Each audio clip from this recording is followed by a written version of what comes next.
MDH ಜನ ಮಸಾಲಾ. ಈಗ ಕಡಲೆ ಇರಲಿ, ಹಲಸಂದೆ ಬೀಜ, ಕಪ್ಪು ಕಡಲೆ ಅಥವಾ ಬಿಳಿ ಕಡಲೆ, ಎಲ್ಲವೂ ಸ್ವಾದಿಷ್ಟವಾಗುತ್ತೆ. ಕಮಲ್ ಹಾಸನ್ ಹಲವಾರು ಕನ್ನಡ ಚಿತ್ರಗಳಲ್ಲೂ ಕೂಡ ನಟಿಸಿದ್ದಾರೆ. ಕಮಲ್ ಹಾಸನ್ ಅವರ ಒಂದು ವಿಶೇಷತೆ ಏನು ಅಂದರೆ ಕನ್ನಡದಲ್ಲೇ ಡಬ್ ಮಾಡಿದ್ದಾರೆ. ನೀವು ಒಳ್ಳೆ ಕಲಾವಿದ ಅನ್ನೋದರಲ್ಲಿ ಎರಡು ಮಾತಿಲ್ಲ, ನೋ ಡೌಟ್. ಆದರೆ ತಿಕ್ರ ಗಿರಾಕಿ, ತಲೆ ತಿರಕ್ಕೆ ಸ್ಟೇಟ್ಮೆಂಟ್ಗಳು. ಏನು ಮಾತಾಡ್ತಾ ಇದ್ದೀನಿ, ಏನು ಎತ್ತ. ಡಾಕ್ಟರ್ ರಾಜ್ಕುಮಾರ್ ಅವ್ರನ್ನ ಹೊಗಳಿದ್ರಿ ಅನ್ನುವಂಥ ಕಾರಣಕ್ಕೋಸ್ಕರ ನೀವು ತಮಿಳಿಂದ ಕನ್ನಡ ಹುಟ್ಟಿತು ಅಂತ ಅಂದರೆ ಯಾರಾದರೂ ಸಹಿಸ್ಕೊಳ್ಳೋಕ್ಕೆ ಸಾಧ್ಯನೇ ಯಾರಾದರೂ ಸಹಿಸ್ಕೊಳ್ಳೋಕ್ಕೆ?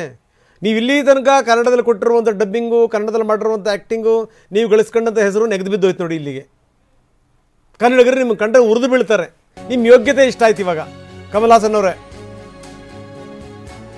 ಕನ್ನಡಿಗರು ಹೋರಾಟ ಶುರು ಮಾಡಿದ್ದಾರೆ. ಬೆಂಗಳೂರಿನಲ್ಲಿ ಕರವೇ ಪ್ರವೀಣ್ ಶೆಟ್ಟಿ ಬಣ ಪ್ರೊಟೆಸ್ಟ್ ಮಾಡಿದೆ. ಫಿಲ್ಮ್ ಚೇಂಬರ್ ಬಳಿ ಕಾರ್ಯಕರ್ತರು ಪ್ರತಿಭಟನೆ ಮಾಡಿದ್ದಾರೆ. ಫಿಲ್ಮ್ ಚೇಂಬರ್ಗೆ ಪ್ರವೀಣ್ ಶೆಟ್ಟಿ ಬಣ ದೂರು ಕೊಟ್ಟಿದೆ. ಕೂಡಲೇ ಕ್ಷಮೆ ಕೇಳಿ ಅಂತ ಕೂಡ ಪ್ರವೀಣ್ ಶೆಟ್ಟಿ ಆಗ್ರಹಿಸಿದ್ದಾರೆ.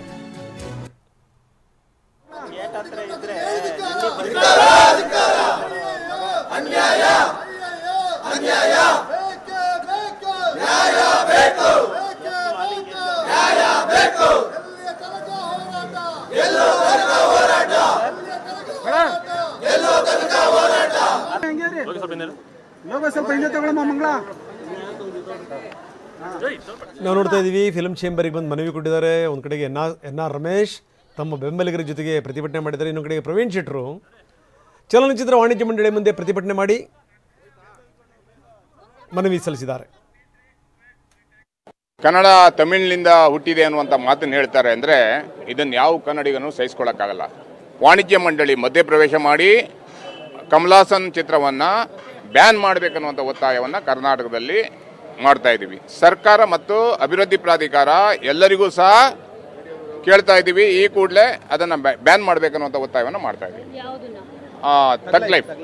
ತಗ್ ಲೈಫ್ ಸಿನಿಮಾವನ್ನು ಕರ್ನಾಟಕದಲ್ಲಿ ಬಿಡುಗಡೆ ಆಗ್ಲಿಕ್ಕೆ ಅವಕಾಶ ಕೊಡಲ್ಲ. ಕನ್ನಡಿಗರಲ್ಲಿ ಬೇಷರತ್ತಾಗಿ ಕ್ಷಮೆ ಕೇಳಬೇಕು. ಕನ್ನಡಿಗರ ಮೇಲೆ ದಂಡೆತ್ತಿ ಬರ್ತಾ ಇರೋದನ್ನ ನಾವು ಯಾವತ್ತೂ ಸಹ ಸಹಿಸಲ್ಲ ಅನ್ನುವಂಥ ಎಚ್ಚರಿಕೆಯನ್ನು ಕೊಡ್ತಾ ಇದ್ದೀವಿ. ಬಂದಿಲ್ಲ, ಕ್ಷಮೆ ಕೇಳಿಲ್ಲ ಅಂದರೆ ನಮ್ಮ ಹೋರಾಟ ಥಿಯೇಟರ್ ಮುಂದ್ಗಡೆ ನಡೀತವೆ. ಅಲ್ಲಿ ಏನಾದರೂ ಅನಾಹುತ ಆದರೆ ಸರ್ಕಾರ ಮತ್ತು ಕಮಲ್ ಹಾಸನ್ ಅವರೇ ಜವಾಬ್ದಾರಿ ಆಗ್ತಾರೆ ಅನ್ನುವಂಥ ನೇರವಾದ ಎಚ್ಚರಿಕೆಯನ್ನು ಕೊಡ್ತಾ ಇದ್ದೀವಿ.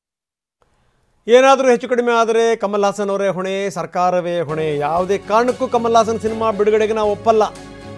ಇದು ಪ್ರವೀಣ್ ಶೆಟ್ಟರ್ ಮಾತು. ಬರೀ ಏನು ಅಂದರೆ ಬೆಂಗಳೂರು ಮಾತ್ರ ಅಲ್ಲ, ಬೆಂಗಳೂರಿನಿಂದ ಚಾಮರಾಜನಗರದಿಂದ ಹಿಡಿದು ಬೆಳಗಾವಿ ತನಕ ಪ್ರೊಟೆಸ್ಟ್ಗಳು ನಡೀತಾ ಇವೆ.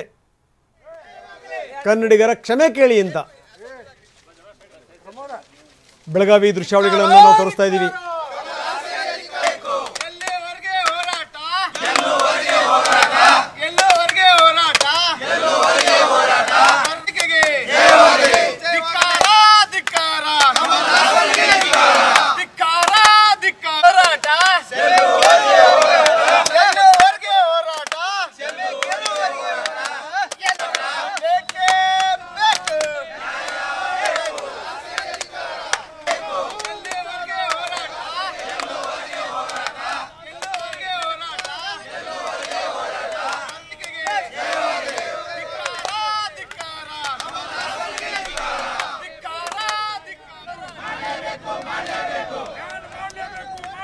ನಾವು ನೋಡ್ತಾ ಇದ್ದೀವಿ ಬೆಳಗಾವಿ, ಮೈಸೂರು ಮತ್ತು ಹುಬ್ಬಳ್ಳಿಯಲ್ಲಿ ಯಾವ ರೀತಿ ಪ್ರತಿಭಟನೆ ಆಗ್ತಾ ಇದೆ ಅಂತ. ನೋಡಿ, ಮಾತಾಡುವಂಥ ಭರದಲ್ಲಿ ಬಹಳ ಹುಷಾರಾಗಿರಬೇಕು. ಅದರಲ್ಲೂ ಏನು ನೋಡಿ, ಕಮಲ್ ಹಾಸನ್ ಚಿತ್ರರಂಗದಲ್ಲಿ ಮಿಂಚಿದ್ದಾರೆ, ಬಹಳ ಅದ್ಭುತ ನಟ, ಎರಡು ಮಾತಿಲ್ಲ. ಆದರೆ ಇನ್ನೆಲ್ಲ ವಿಚಾರದಲ್ಲೂ ಕೂಡ ಅವ್ರ ಜೀವನದಲ್ಲಿ ಫೇಲ್ ಆಗಿರುವಂಥವ್ರೆ. ಎಲ್ಲ ವಿಚಾರದಲ್ಲೂ ರಾಜಕೀಯ ಪಕ್ಷ ಕಟ್ಟಿದ್ರು ನೆಗೆದು ಬಿದ್ದೋಯ್ತು, ಅದು ಕೂಡ. ಇನ್ನು ಅವರ ವೈಯಕ್ತಿಕ ಜೀವನವೋ ಬಿಡಿ, ಅದ್ರ ಬಗ್ಗೆ ಮಾತಾಡಬಾರ್ದು ನಾವು. ಆದರೆ ಈ ಮನುಷ್ಯನಿಗೆ ಏನು ಮಾತಾಡ್ತೀನಿ, ಏನು ಮಾತಾಡ್ತಿಲ್ಲ ಅಂತ ಅರಿವಿಲ್ಲ. ತಿಕ್ತಿಕ್ಕಲ್ಲಂಗೆ ಮಾತಾಡಿದ್ರೆ ಕನ್ನಡಿಗರು ಸಹಿಸ್ಕೊಳ್ಳೋಕೆ ಸಾಧ್ಯನಾ?